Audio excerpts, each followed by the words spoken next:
स्वागत है आपका पॉजिटिव इनबॉक्स हिंदी चैनल पर।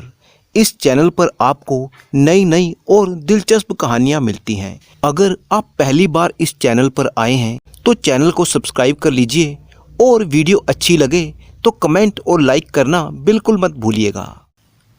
बहुत ही पुराने जमाने की बात है। जमना लाल नाम का एक सेठ था। उसका बहुत बड़ा व्यापार था। नगर के बीचों बीच उसकी दुकान थी। उस दुकान में नमक, चावल, गुड़, दालें सभी कुछ बेचा जाता था। उसकी ईमानदारी और अच्छे माल की वजह से लोग दूर दूर से उससे सौदा लेने के लिए आते थे। उसकी दुकान में दो लड़के भी काम किया करते थे। एक का नाम था आनंद और दूसरे का नाम था मोहन। दोनों एक ही उम्र के थे। वो लड़के गरीब परिवार से थे। दोनों के ही बाप इस दुनिया में नहीं थे। वे दोनों सेठ के मोहल्ले में ही रहते थे। सेठ को उन दोनों के घरों की हालत बहुत ही अच्छी तरह से पता थी। इसीलिए सेठ ने उन दोनों को अपनी दुकान पर काम करने के लिए रख लिया था। दुकान से उन्हें जो कुछ भी मिलता वो अपनी माओ के हाथ में रख देते थे, जिससे वो घर का खर्च चलाती थी। दोनों लड़के बड़ी ही मेहनत और ईमानदारी से सेठ जमना लाल का हाथ बटाते थे। सेठ उनके काम से बहुत ही खुश था। एक रोज की बात है। दोपहर का वक्त था और बहुत ही गर्मी पड़ रही थी। गर्मी की वजह से सारा बाजार सुनसान पड़ा था। लोग अपने अपने घरों में आराम कर रहे थे। आनंद और मोहन दुकान के एक कोने में दोपहर का खाना खाकर बैठे हुए थे। सेठ भी दुकान पर ही मौजूद था। दोनों लड़कों की बस यही कोशिश रहती थी कि उनके किसी भी काम से सेठ को कोई तकलीफ ना पहुंचे। उन दोनों में से आनंद ज्यादा समझदार था। उसे हर मामले में सोच विचार की आदत थी। इस वजह से सेठ उसे बहुत ज्यादा पसंद करता था। आनंद दुकान के मामलों में भी बहुत ही दिलचस्पी लिया करता था। दुकान को बेहतर तरीके से चलाने के लिए वो सलाह भी दिया करता था। उसकी सलाह ऐसी होती थी कि सेठ जमना लाल बड़ी ही खुशी से उन सलाह पर अमल कर लिया करता था। उस दिन गर्मी की वजह से ग्राहक दूर दूर तक नजर नहीं आ रहे थे। बाजार में सन्नाटा छाया हुआ था। इसीलिए सेठ ने सोचा कि घर का एक चक्कर लगा लूं। शाम से पहले वापस लौट आऊंगा। उसने अपने गल्ले में रखी हुई अशर्फियां एक थैली में रख ली और उन्हें उठाने ही वाला था कि दुकान के दरवाजे पर एक बड़ा ही रौबदार आदमी आकर खड़ा हो गया। उसे दुकान में आता देखकर सेठ वापस अपनी जगह पर बैठ गया। उस आदमी के कपड़े इतने कीमती थे कि सेठ को लगने लगा ये बहुत ही अमीर आदमी है। वो अंदर आ गया तो सेठ ने कहा, कहिए साहब, मैं आपकी क्या सेवा कर सकता हूँ। उस आदमी को देखकर आनंद और मोहन भी अपनी अपनी जगह से उठकर उसके नजदीक आकर खड़े हो गए। वे समझ गए थे कि ये अमीर आदमी जरूर बहुत ही सारा सौदा खरीदेगा और इसे सामान तोल तोल कर देना पड़ेगा। उस आदमी ने कहा कि मेरा नाम गौहर सौदागर है। मैं सुल्तानपुर में रहता हूँ और वहीं पर मेरी दुकान भी है। इस बार सुल्तानपुर में बारिश बहुत ही कम हुई थी, जिसकी वजह से वहाँ ज़्यादा फसल नहीं पैदा हो सकी। यही वजह है कि मुझे इतनी दूर आपके पास आना पड़ा है। मुझे किसी ने बताया था कि आप एक ईमानदार आदमी हैं। आपकी चीज़ें बहुत ही अच्छी होती हैं और साथ ही साथ दाम भी बहुत ही कम होते हैं। मुझे बहुत ही ज़्यादा मात्रा में अनाज, दालें और गुड़ चाहिए। ये सब मिल सकता है? अपनी तारीफ सुनकर सेठ बहुत ही खुश हुआ और गौहर सौदागर को एक तख्त पर बैठने के लिए कहा। सेठ ने उस आदमी से कहा कि ईश्वर की कृपा से मेरे पास हर तरह का सामान मौजूद है। आप बताइए कि आपको क्या क्या चाहिए। गौहर सौदागर ने कहा कि मैं अपने साथ 6 ऊंट लेकर आया हूँ। बस आप समझ जाएं कि मुझे कितना सामान चाहिए होगा। उसकी बात सुनकर सेठ जमना लाल हैरान रह गया। उसने आगे झुककर दुकान से बाहर झांका। बाहर सचमुच 6 ऊंट खड़े थे और उनकी रस्सियां नौकरों ने थाम रखी थी। सेठ ने कहा, आप मुझे बताइए कि आपको क्या क्या सौदा चाहिए, मैं आपके लिए सामान निकलवा दूंगा। सौदागर ने सामान बताना शुरू किया और सेठ उन चीजों को लिखने लगा। आनंद और मोहन ने बड़ी ही फुर्ती से वो सारा सामान निकालकर दुकान के बाहर रख दिया और उस सामान को गौहर सौदागर के नौकर उठा उठाकर ऊंटों पर लादने लगे। इस दौरान सेठ हिसाब बनाने में व्यस्त हो गया कि कौन से सामान की क्या क्या कीमत है। सारे सामान की कीमत 5000 अशर्फियां बन गई। गौहर सौदागर ने एक 1000 अशर्फियों की 5 थैलियां निकाली और सेठ के हवाले कर दी। सेठ ने एक थैली ले ली, उसे तख्त पर ढेर कर दिया और फिर मोहन को पास बिठाकर उन्हें गिनने के लिए कह दिया। खुद उसने दूसरी थैली खोली और उसमें रखी हुई अशर्फियों को वह गिनने लगा। अचानक मोहन जिन अशर्फियों को गिन रहा था उसका हाथ अशर्फियों के ढेर से टकरा गया। कुछ अशर्फियां जमीन पर गिर गई। यह सब बहुत ही अचानक हो गया था। अपनी इस हरकत पर मोहन बहुत ही शर्मिंदा नजर आने लगा। आनंद उसके नजदीक ही खड़ा था। उसने जल्दी जल्दी से अशर्फियां जमीन से उठानी शुरू कर दी और अशर्फियों को उठाकर तख्त पर रखने लगा। तभी अचानक एक बात देखकर सेठ सख्ते में आ गया। उसे अपनी आंखों पर यकीन नहीं आ रहा था। जब आनंद उन अशर्फियों को जमीन से उठा रहा था तब उसने आंख बचाकर एक अशर्फी अपनी जेब में डाल ली थी। आनंद इस बात से बेखबर था कि सेठ उसे देख रहा है। सेठ जमना लाल आनंद पर बड़ा ही विश्वास करता था और उसे एक बहुत ही अच्छा लड़का समझता था। लेकिन आनंद की इस हरकत से सेठ के दिल को बड़ी ही ठेस लगी। परंतु उस वक्त सेठ ने आनंद को इस बारे में एक शब्द भी नहीं कहा। वो ऐसे नाटक करने लगा जैसे उसे कुछ पता ही ना हो।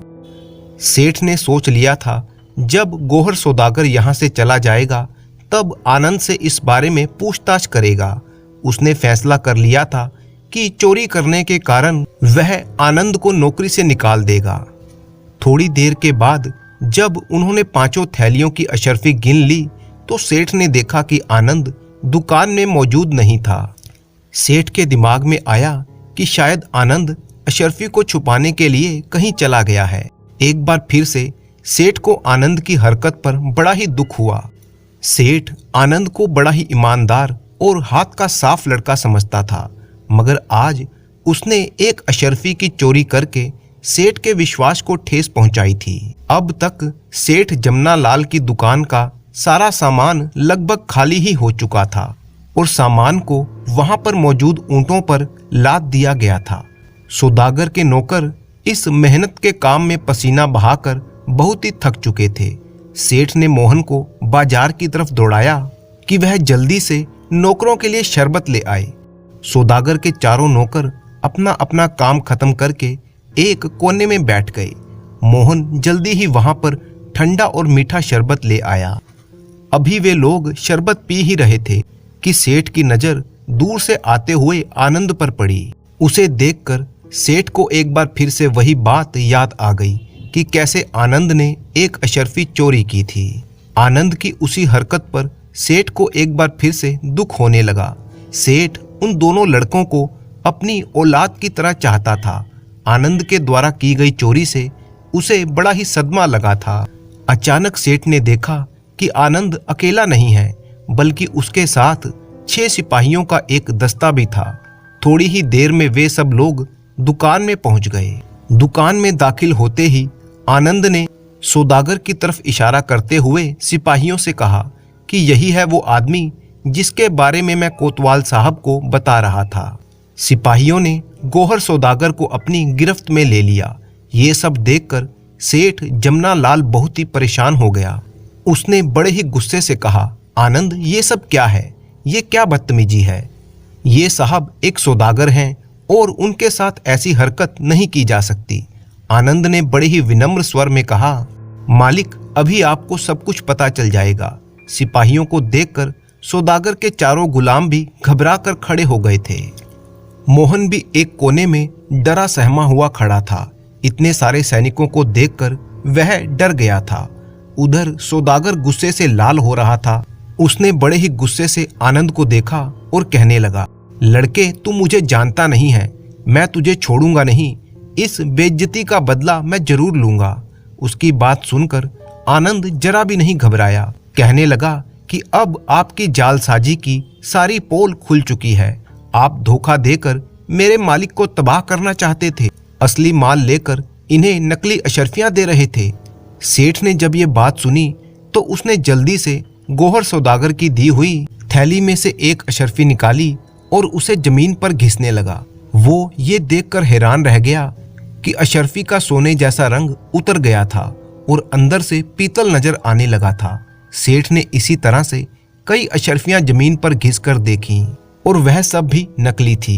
ये देखकर गोहर सौदागर घबरा गया और सिपाहियों की गिरफ्त से छूटने की कोशिश करने लगा, मगर नाकामयाब रहा। सिपाहियों ने नौकरों से कहकर सेठ का सारा सामान ऊंटों से उतार कर वापस दुकान में रखवा दिया और फिर उन सबको गिरफ्तार करके अपने साथ ले गए। सिपाही अपने साथ नकली अशर्फियों की थैलियां भी ले गए ताकि उन्हें मुजरिम के साथ न्याय अधिकारी के सामने पेश कर सकें। ये सब हंगामा देखकर आसपास के लोग भी वहां पर जमा हो गए और वे कई तरह के सवाल कर रहे थे। उन लोगों को सारी घटना के बारे में सेठ ने विस्तार से बताया। सेठ खुश था कि वह एक बड़ा धोखा खाने से बच गया। जब लोगों का शोर कम हुआ तो उसने बड़े ही प्यार से आनंद को अपने पास बिठाया और कहने लगा, आनंद, जब तुमने एक अशर्फी छुपाकर अपनी जेब में रखी थी तब मैंने तुम्हें देख लिया था और मुझे उस चोरी पर बड़ा ही गुस्सा आया था। यह तो मुझे अब पता चला कि तुम चोर नहीं थे। तुमने जो कुछ भी किया मेरे फायदे के लिए ही किया।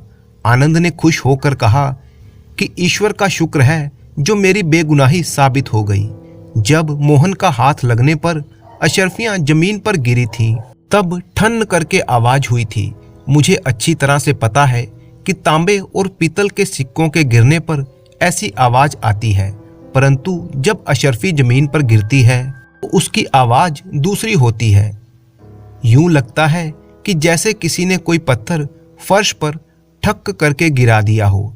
अशर्फी के गिरने पर जो आवाज आती है उसमें खनक नहीं होती, जैसे पीतल या तांबे के सिक्के गिरने से आती है।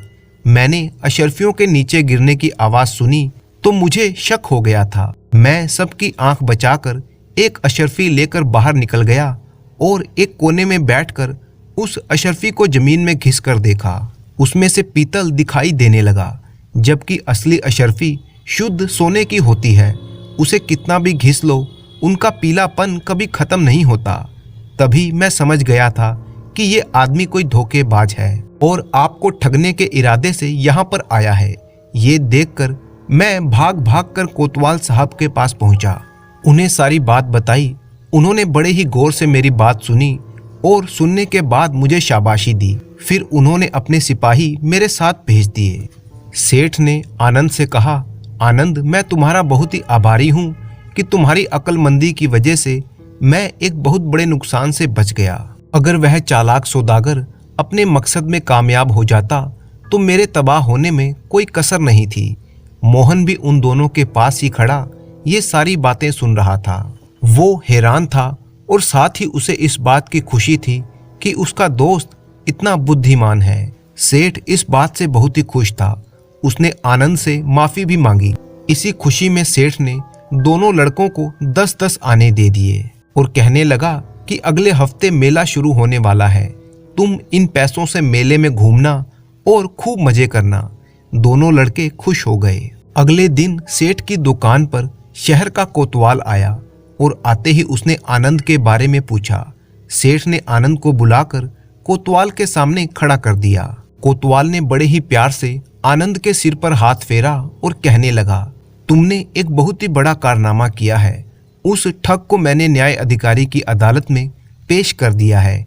न्याय अधिकारी ने इस सिलसिले में तुम दोनों को अपने सामने पेश होने के लिए कहा है। वो इस पूरी घटना की जानकारी चाहते हैं।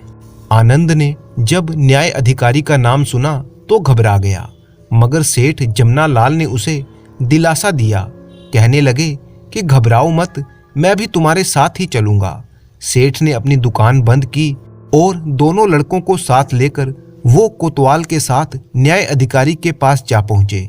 वह धोखेबाज सौदागर भी वहीं पर सर झुकाए खड़ा हुआ था। थोड़ी देर में ही उनके मामले की सुनवाई शुरू हो गई। पहले सेठ ने सारी घटना सुनाई, उसके बाद आनंद ने अपनी बात कही। आनंद की बात सुनकर वहां पर मौजूद सभी लोग आनंद की तारीफ करने लगे।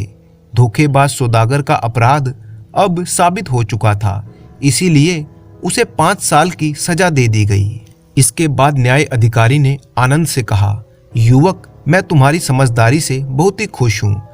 अगर तुम्हें अच्छी शिक्षा दी गई होती तो तुम और भी अच्छे इंसान बनते। मैंने पता करवा लिया है कि तुम एक गरीब परिवार से हो, जिसकी वजह से तुम्हारी पढ़ाई लिखाई नहीं हो पाई। मैंने फैसला किया है कि सरकारी खजाने से तुम्हें हर महीने वजीफा दिया जाएगा, जो तुम्हारी पढ़ाई लिखाई के काम आएगा। मैं तुम्हारे सेठ को भी ये हुक्म देता हूँ कि वह तुम्हारी अच्छी पढ़ाई लिखाई का इंतजाम करे और खाली समय में तुम उसकी दुकान पर काम कर सकते हो, जिसके लिए वह तुम्हें तनख्वाह भी देगा। न्याय अधिकारी की बात सुनकर आनंद को जरा भी खुशी नहीं हुई थी और ये बात न्याय अधिकारी ने उसके चेहरे से भांप ली थी। न्याय अधिकारी ने हैरान होकर पूछा, युवक, तुम खुश नहीं हो? मैं खुश तो हूं, लेकिन ज्यादा नहीं। न्याय अधिकारी ने पूछा, इसकी क्या वजह है? आनंद ने जवाब दिया कि इनाम का हकदार तो मेरा दोस्त मोहन भी है। अगर उसका हाथ लगने की वजह से अशर्फियां नीचे ना गिरती तो मुझे अशर्फियों की आवाज भी सुनाई नहीं देती और मुझे पता नहीं चलता कि अशर्फियां असली हैं या नकली। देखा जाए तो असल कारनामा तो मोहन ने ही किया है। उसकी वजह से ही उस धोखेबाज सौदागर की चालाकी का पर्दाफाश हुआ है। आनंद की बात सुनकर वहां पर मौजूद सभी लोग अपने दोस्त के लिए उसका प्यार देखकर बहुत ही खुश हो गए। न्याय अधिकारी ने मुस्कुरा कर कहा, शाबाश युवक, तुमने बहुत ही अच्छी बात की है और अपने दोस्त को भी नहीं भूले। अब मेरा फैसला ये है कि तुम्हारे दोस्त को भी उतना ही वजीफा मिलेगा जितना तुम्हें दिया जाएगा और उसकी भी पढ़ाई लिखाई का इंतजाम किया जाएगा। इसके बाद न्याय अधिकारी वहां से चला गया।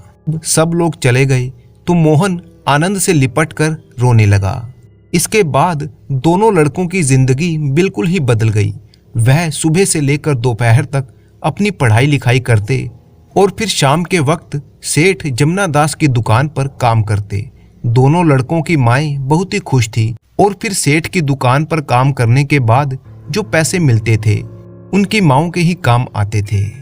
दूसरी तरफ सेठ जमुना लाल भी बहुत ही खुश था। कुछ समय के बाद दोनों युवक पढ़ लिख कर बहुत ही समझदार बन गए। सेठ जमुना दास ने उन्हें बहुत ही सहयोग किया और उसी बाजार में उनको भी कारोबार शुरू करवा दिया। वे दोनों सेठ जमुना दास को देख देख कर कारोबार करना तो पहले से ही सीख गए थे। अब क्योंकि वे पढ़े लिखे भी थे, इसकी वजह से उनका कारोबार दिन दूना और रात चौगुना बढ़ने लगा। थोड़े ही समय के बाद वे धनवान बन गए।